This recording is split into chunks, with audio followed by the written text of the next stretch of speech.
बातें करोड़ की, वादे करोड़ के, सपने दिखा के झूठे रखा निचोड़ के। हर बार करोड़ की, 1 करोड़ नौजवानों को रोजगार देंगे। दिखा के झूठे रखा निचोड़ के। बहकाओ मत हमें मुद्दों को मोड़ के, घर बैठ जाओ रे सरकार छोड़ के।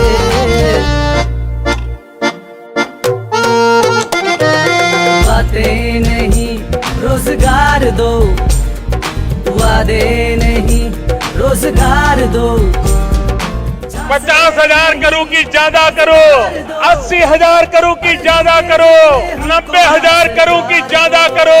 दिल्ली सरकार 1.25 लाख करोड़ रुपए का पैकेज देगी। 1.25 लाख करोड़ रुपया। ना काम मिला ना दाम मिला, जनता के वोट का ये इनाम मिला। ना काम मिला ना दाम मिला, जनता के वोट का ये इनाम मिला। जीएसटी हो या हो नोटबंदी, लॉकडाउन हो या हो आर्थिक मंदी, हर कोई यहाँ परेशान मिला। अरे अखबारों में झूठा ना प्रचार दो, बातें नहीं रोजगार दो, वादे नहीं रोजगार दो, झांसे नहीं रोजगार दो। अरे झूठे जुमले हमको ना सरकार दो।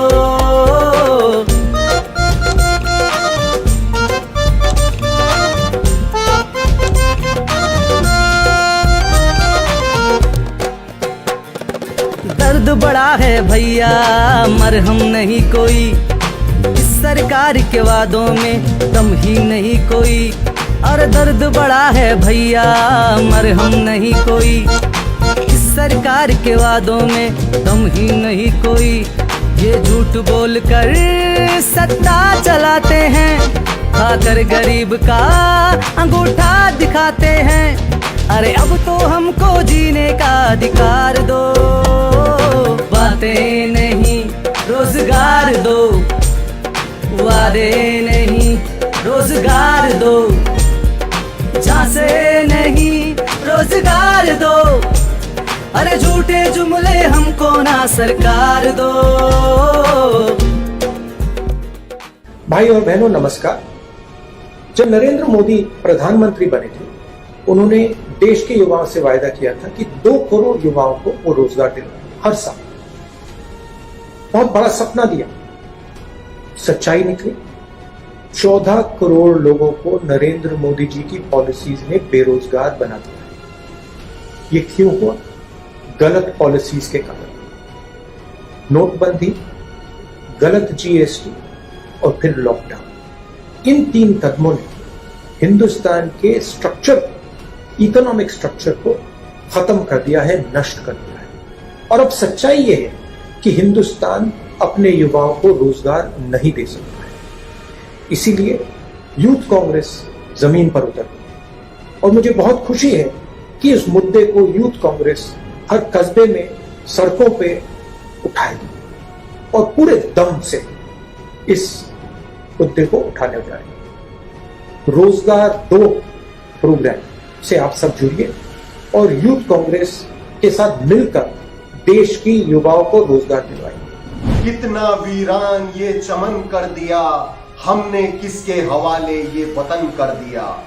लोकतंत्र में सबसे पवित्र स्थान होता है सत्ता से सवाल पूछने का, संसद। लेकिन मोदी सरकार ने संसद में क्वेश्चन आवर बैन कर दिया है और आईवाईसी डिजिटल क्वेश्चन आवर इसीलिए लेकर आया है। मैं मलिक जावेद अंसारी, राष्ट्रीय मीडिया पैनलिस्ट, आपके बीच इस कार्यक्रम को प्रस्तुत करने जा रहा हूं। बेरोजगारी का पतझड़ हमने तुम्हारे शहरों में भी देखा है। लाखों बेरोजगार बिखरे पड़े हैं सूखे पत्तों की तरह।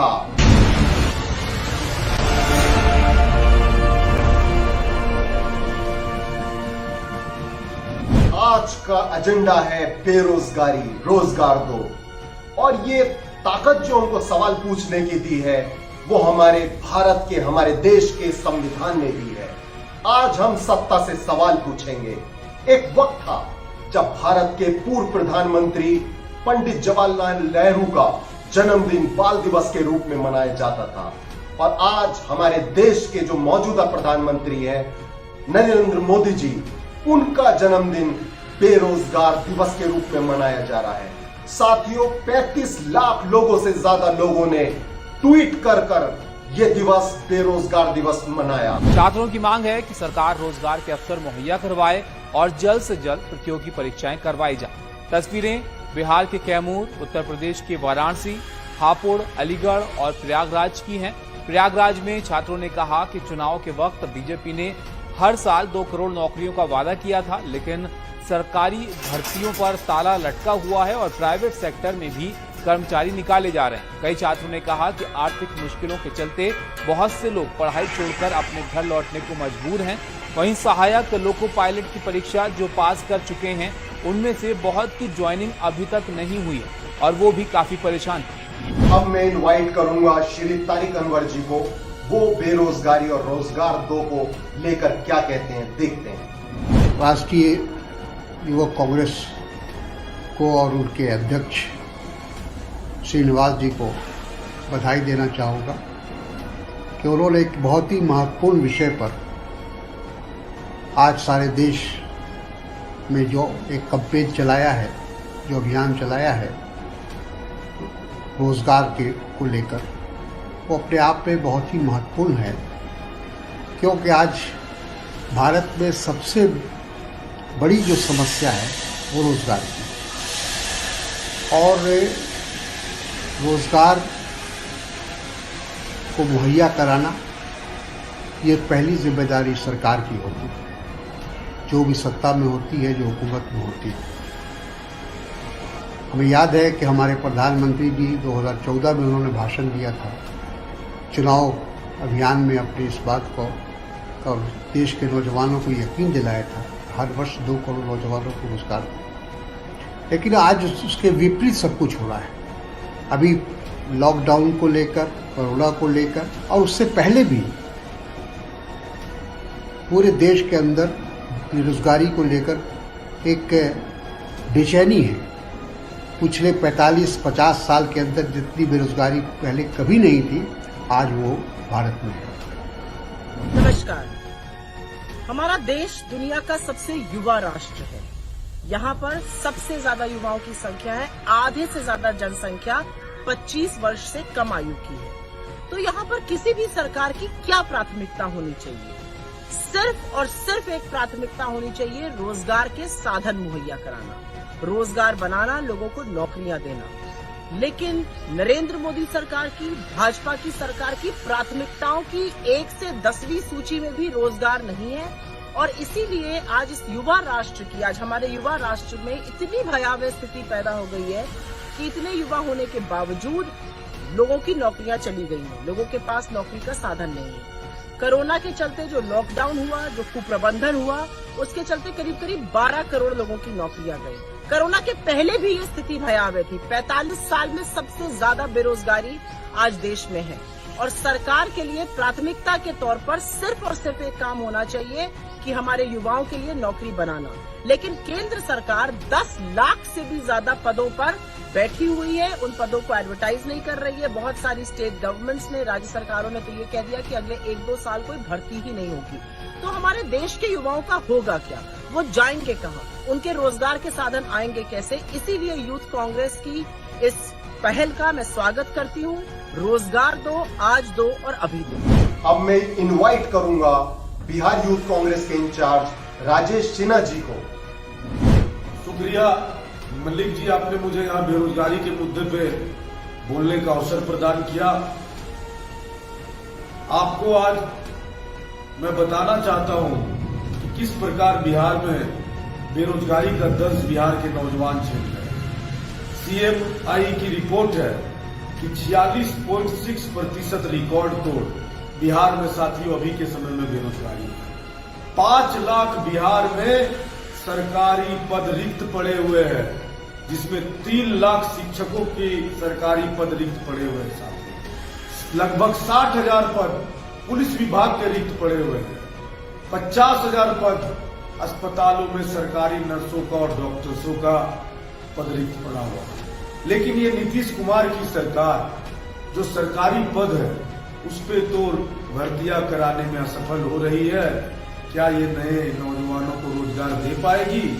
आपको मैं बताना चाहता हूं, बिहार लोक सेवा आयोग का परीक्षा बिहार में 3 साल पर पहले 2017 में हुआ और 2017 में होने के बाद आज 2020 आ गया है। दुर्भाग्य की बात है कि अब तक बिहार लोक सेवा आयोग का परीक्षा का रिजल्ट घोषणा नहीं किया गया। जब छात्र अपने रिजल्ट की घोषणा की मांग कर रहे हैं तो ये तानाशाही नीतीश कुमार की सरकार उनको जेल भेजने का काम को कर रहे हैं, उनके ऊपर लाठियां बरसाने का काम को कर रहे हैं। बिहार का नौजवान आज के समय में साथियों, पढ़ा लिखा नौजवान चौक चौराहों पे लिट्टी का ठेला लगा रहा है, चौक चौराहों पे समोसे बेच रहा है। इसे अगर आत्मनिर्भर कहते हैं देश के प्रधानमंत्री नरेंद्र मोदी जी और बिहार के मुख्यमंत्री नीतीश कुमार जी, तो मैं आपके माध्यम से बोलता हूं, शर्म आनी चाहिए आपको। साथियों, बिहार के मुख्यमंत्री नीतीश कुमार जी और 15 वर्षों से इनके सहभागी रहे भारतीय जनता पार्टी सुशील मोदी जी, इन दोनों ने मिलकर बिहार के नौजवानों के भविष्य के साथ खिलवाड़ करने का कार्य तो किया है। बिहार का नौजवान आज के समय में रोजगार के लिए दर दर भटक रहा है। आप देख रहे हैं कि दुर्भाग्य की बात है, आज के समय में बिहार का नौजवान साथियों आत्महत्या करने के लिए भी मजबूर हो चुका है। मैं आपको और क्या बताऊं, समय बहुत कम है। आपने मुझे आज यहाँ बोलने का मौका दिया, बहुत बहुत धन्यवाद। जय हिंद। थैंक यू राजेश सिन्हा जी, आप हमेशा युवाओं की आवाज उठाते हैं। अब मैं इनवाइट करूंगा बिहार यूथ कांग्रेस के प्रदेश अध्यक्ष की, वो पूरे प्रदेश में बेरोजगारी को लेकर और रोजगार 2 की मुहिम को आगे बढ़ाते हुए पद यात्रा कर रहे हैं, गुंजन पटेल जी। आज हम लोगों ने रोजगार 2 पद यात्रा के तीसरे दिन का समापन किया। 17 सितंबर को नरेंद्र मोदी जी के जन्म दिवस के दिन हम लोगों ने राष्ट्रीय बेरोजगार दिवस के रूप में मनाने का फैसला लिया था। इस मौके पर बिहार के विभिन्न जिलों में जिला मुख्यालयों पर पद यात्रा निकाली गई थी। इसी क्रम में आज हमारे पद यात्रा का तीसरा दिन है। हम लोग गली गली घूम रहे हैं और युवाओं से संवाद स्थापित कर रहे हैं। युवाओं में खासा आक्रोश और रोष देखने को मिल रहा है और खास करके मैं बिहार की बात करूं तो यहाँ पर 5 लाख सरकारी पद रिक्त हैं। शिक्षक के करीब 3 लाख पद, पुलिसकर्मियों के 50,000 पद, डॉक्टरों, नर्सेज, इंजीनियर्स, लाइब्रेरियंस, बीपीएससी के असिस्टेंट इंजीनियर्स, बीएसएससी के छात्र, टीईटी, एसटीईटी के छात्र, सभी लोग परेशान हैं। दूसरी ओर नरेंद्र मोदी जी की और राज्य सरकार की, नीतीश कुमार की डबल इंजन सरकार की गलत नीतियों के कारण जिस तरह से स्मॉल कैप और मीडियम कैप इंडस्ट्रीज का गला घोट दिया गया, रोजगार को मानो जड़ से ही खत्म किया। और तो और जो अनऑर्गेनाइज सेक्टर्स के जो फैक्ट्रीज थे उनको बढ़ावा नहीं देकर के चंद बड़े पूंजीपतियों को बढ़ावा दिया गया, जिसके कारण जो रोजगार के जो अवसर थे पूरी तरह से खत्म हो गए। आंकड़े बताते हैं कि देश में करीब 30 करोड़ लोग बेरोजगार हैं और जहां 2 करोड़ प्रतिवर्ष रोजगार देने का वादा था, लगभग 12 करोड़ रोजगार चले गए। बिहार में बेरोजगारी अपने 40.6% के रिकॉर्ड स्तर पर पहुंच चुकी है। लोग खासे परेशान हैं और हमारे पद यात्राओं के दौरान हम लोगों ने देखा कि वह काफी आक्रोश में है और इस आक्रोश को देख करके मुझे डर लग रहा है कि कहीं ऐसा आंदोलन न हो जाए जो आजादी के समय में छिड़ा। और मैं इस वीडियो के माध्यम से जावेद जी को कहना चाहता हूं, उनको बधाई देना चाहता हूं कि आपने बहुत अच्छी मुहिम छेड़ी है और आपके इस मुहिम में बिहार का एक एक युवा आपके साथ है। और जो मैं संभावनाएं देख रहा हूं आने वाले समय में, जो परिणाम आने वाले हैं, जो विधानसभा बिहार में आगामी चुनाव होने वाला है, लोग के आक्रोश और युवाओं के आक्रोश को देख करके एक बात मैं कह सकता हूं कि जो परिवर्तन है वो निश्चित है। बहुत बहुत धन्यवाद। थैंक यू गुंजन पटेल जी। अब मैं बिहार के कुछ युवाओं को, जो छात्र हैं या युवा नेता हैं, उनको बुलाना चाहूंगा ताकि वो अपनी बात बेरोजगारी के खिलाफ रख सकें। सबसे पहले मैं इनवाइट करता हूं निशांत मिश्रा जी को। धन्यवाद मलिक जी। बिहार में बहार है और ऐसी कई नारों से यहाँ का हर एक नागरिक अब तंग आ चुका है। बिहार में बहार है, इसकी कुछ ताज़ा आंकड़े मैं आपको बताना चाहूँगा कि इस वक्त बिहार में करीब 3 लाख शिक्षकों के पद खाली हैं। बिहार पुलिस में करीब 50,000 पद खाली है, डॉक्टरों के करीब 10,000 पद खाली है, BSSC की बहाली करीब 6 साल से नहीं हुई है और BPSC सहायक इंजीनियर की परीक्षा करीब 3 साल से नहीं ली गई है। ये किस प्रकार की बहार की बात आप करते हैं? जिस मिट्टी से बड़े बड़े लोगों ने जन्म लिया और जिनका लोहा सिर्फ इस शहर ने नहीं, इस देश ने नहीं, बल्कि पूरे विश्व ने माना, आज वहां का एक बच्चा, वहां का एक युवा, वहां का एक नागरिक अपनी रोजमर्रा की जरूरतों को पूरा करते करते दम तोड़ दे रहा है। और ये सब सिर्फ बेरोजगारी की वजह से हो रहा है, जो कि इस भ्रष्ट सरकार की देन है। और जब यहाँ से लोग भेड़ बकरियों की समान पलायन करते हैं और शहरों में नौकरी खोजने के लिए जाते हैं, तो उन्हें कई अनिश्चितताओं का सामना करना पड़ता है और तब परिस्थिति कुछ ऐसी हो जाती है कि आगे खुआ पीछे खाई, जाएं तो जाएं कहाँ भाई। और इन अनिश्चितताओं के बीच लाचारी के साथ लोग तंग हो जाते हैं। एक बिहारी तंग हो जाता है बेरोजगारी की वजह से। क्या एक बिहारी की किस्मत में सिर्फ यही लिखा है? एक छोटा बच्चा, एक 18 वर्ष का बच्चा जिसके कोमल हाथ है, जिनका दिमाग इस देश को, इस शहर को आगे बढ़ाने के लिए बना है, वो ईंट पत्थर उठाने में खुरदुरे कर दिए जाते हैं। क्या यही एक बिहारी की किस्मत में लिखा है? क्या यही हम सब बेरोजगार में जन्म लेके बेरोजगारी में मरने के लिए जन्म लिए हैं?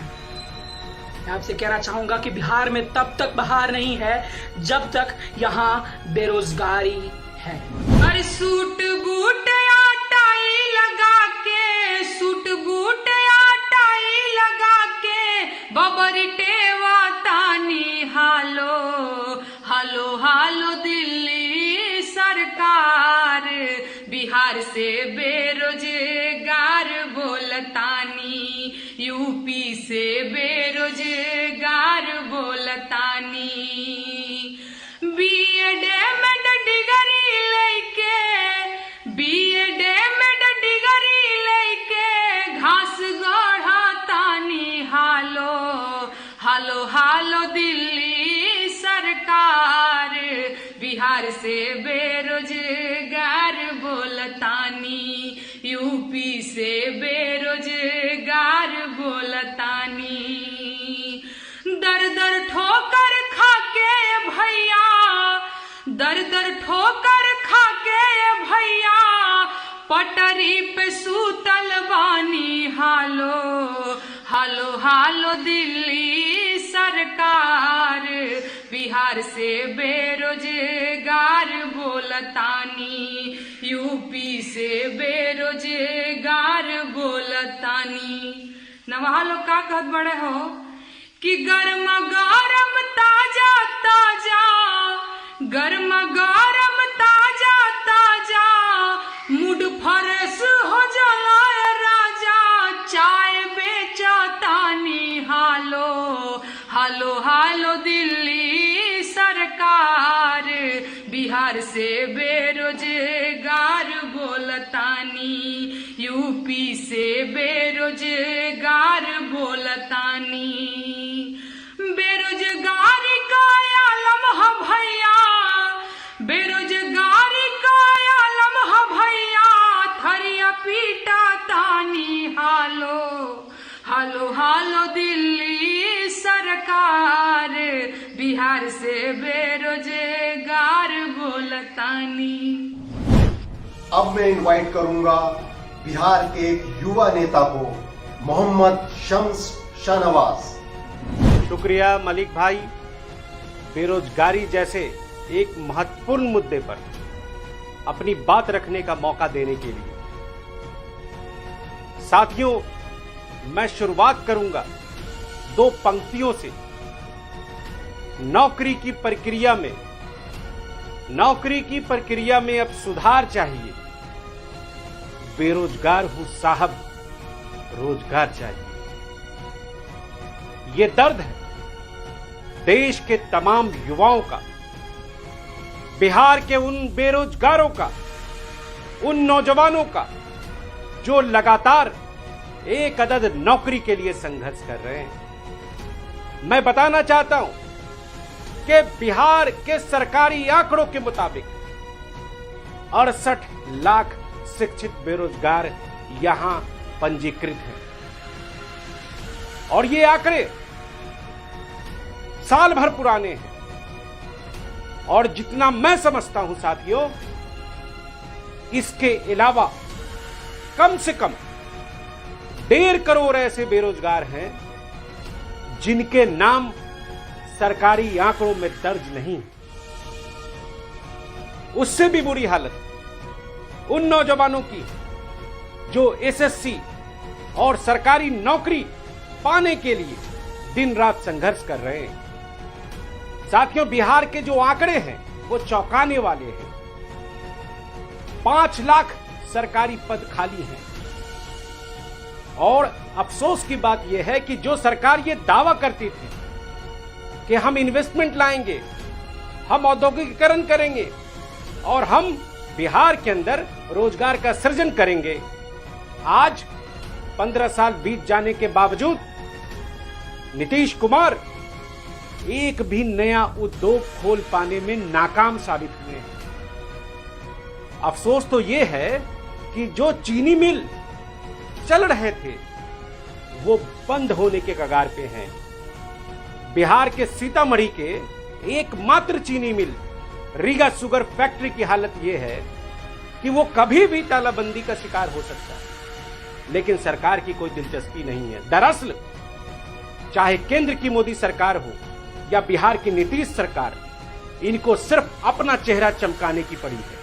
और यही वजह है कि जो केंद्र की सरकार 2 करोड़ रोजगार देने का दम भरने कर वादा कर सत्ता में आई थी, आज उस सरकार ने बेरोजगारी के सारे रिकॉर्ड तोड़ दिए। यह शर्म आती है ऐसी सरकारों पर और ऐसे हमारे देश के मुखिया पर जो हर मुद्दे पे तो बात करते हैं लेकिन नौजवानों को रोजगार देने की बात नहीं करते। सबका साथ सबका विकास, जब वोट लेना हो तो युवाओं को रोजगार देने की बात करिए और जब चुनाव बीत जाए, सरकार बन जाए, तो जब विकास और रोजगार की बात हो तो युवाओं को आत्मनिर्भर बनने की बात कह दीजिए। सिर्फ और सिर्फ जुमलेबाजी है जिसे देश बर्दाश्त नहीं करेगा, देश का युवा बर्दाश्त नहीं करेगा। अब हमें रोजगार चाहिए, हर हाथ को काम चाहिए और हर व्यक्ति को नौकरी चाहिए। यही मांग इस देश के युवा कर रहे हैं। साथियों, जय युवा, जय बिहार।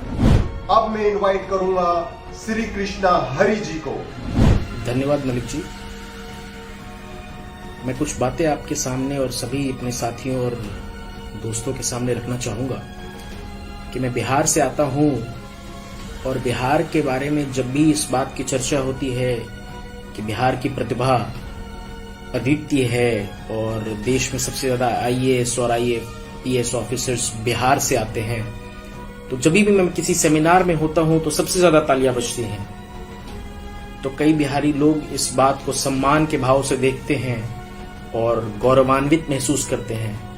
पर मैं आपको एक ऐसा सच बताना चाहूंगा जो बहुत लोग महसूस नहीं कर पाते। बिहार में युवा अपने जीवन की जो योजना है, अपने जीवन को जो दिशा देने की योजना है, वो नौकरी के, सरकारी नौकरी के ले पा सकने के प्रयास के चारों ओर बुनते हैं। उस स्ट्रगल को अगर आप समझें या समझने का प्रयास करें और आप गौर करेंगे तो आप समझ पाएंगे कि कैसे एक पूरा परिवार लगा होता है एक नौकरी प्राप्त करने के प्रयासरत व्यक्ति के पीछे। कितनी उम्मीदें जुड़ी होती हैं उनकी उस एक व्यक्ति से। आज नरेंद्र मोदी सरकार ने उस उम्मीद को इतना क्षीण कर दिया है, इतना ज्यादा क्षीण कर दिया है कि कोई भी युवा, खासकर बिहार का युवा, इस बात के लिए आशान्वित नहीं है कि उसको आने वाले 2, 3, 4, 5 सालों में भी कोई माकूल उसकी पढ़ाई, उसकी मेहनत के हिसाब का रोजगार का अवसर उपलब्ध हो पाएगा। IAS और IPS तो बहुत दूर की बात है। धन्यवाद। अब मैं एक छात्र को इनवाइट करूंगा, अभय कुमार सिंह। नमस्कार साथियों, बिहार से और बेरोजगार हैं, पर लड़ेंगे उस सिस्टम से, लड़ेंगे उस सरकार से जिस सरकार ने आज बिहार की स्थिति इतनी नाजुक बना दिया है। आज बिहार में शिक्षा और रोजगार की स्थिति दयनीय बनी हुई है। यदि बात की जाए आंकड़ों की तो देश में बिहार का ये स्थान अपने आप में बताता है कि बिहार की स्थिति क्या है। आज देश में बिहार की बात की जाए तो बिहार में करीब 3 लाख शिक्षक के पद खाली पड़े हैं, परंतु बिहार की सरकार आज भी ये बात कहती है कि बिहार में बहार है। यदि बिहार में बहार होते तो बिहार के तमाम सीटों पर इस तरीके से पद खाली ना होते। अगर बिहार में बहार होते तो हर एक वर्ष बिहार के अस्पतालों में सैकड़ों बच्चे नहीं मरे होते। यदि बिहार में बहार होते तो भ्रष्टाचार का आलम इतना ज्यादा नहीं होता। यदि बिहार में बहार होते तो BPSC, BSSC और डॉक्टर के सीट जो खाली पड़े हैं वो आज खाली नहीं होते। यदि बिहार में बहार होते तो दुनिया का सबसे खतरनाक मंजर पलायन का वो सिलसिला बिहार में आकर खत्म नहीं हुआ। आपने देखा होगा कि किस तरीके से कोरोना के समय में पलायन का एक मंजर सामने आया। शायद आजादी के बाद यह पहला समय था जब भारत में एक ऐसी स्थिति उत्पन्न हो गई मानो कि देश बंटवारे की ओर अग्रसर हो रहा था। लोग एक स्थान से दूसरे स्थान भागे जा रहे थे क्योंकि लोगों के पास आवश्यकता की चीजें नहीं थी।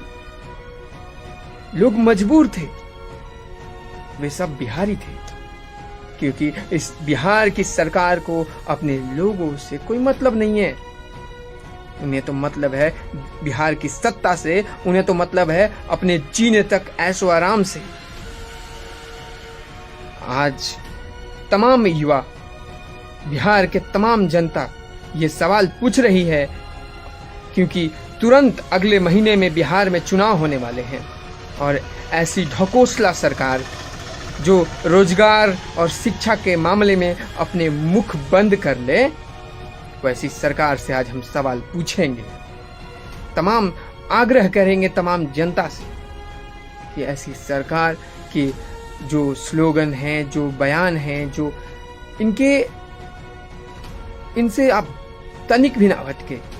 देश को एक सशक्त, देश को एक समृद्ध, देश को एक संप्रभुत्व और संपन्न नेतृत्व की जरूरत है और बिहार देश का अभिन्न अंग है और बिहार के नेतृत्वकर्ता जनता के हित में सोचने वाला होना चाहिए।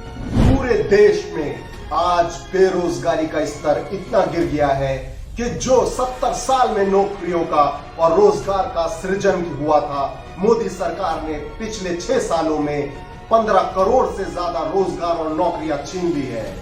मैं इस गूंगी और बहरी सरकार से अपील करना चाहता हूं, खाली कंधों पर थोड़ा बहार चाहिए। मैं बेरोजगार हूं साहिब, मुझे रोजगार चाहिए। जय हिंद। न मैं मांगू चांद सितारों को, न मैं मांगू चांद सितारों को, न मैं मांगू तख्त और ताज को। मैं भारत का रहने वाला हूँ, मुझे रोटी दो रोजगार दो, मुझे रोटी दो रोजगार दो।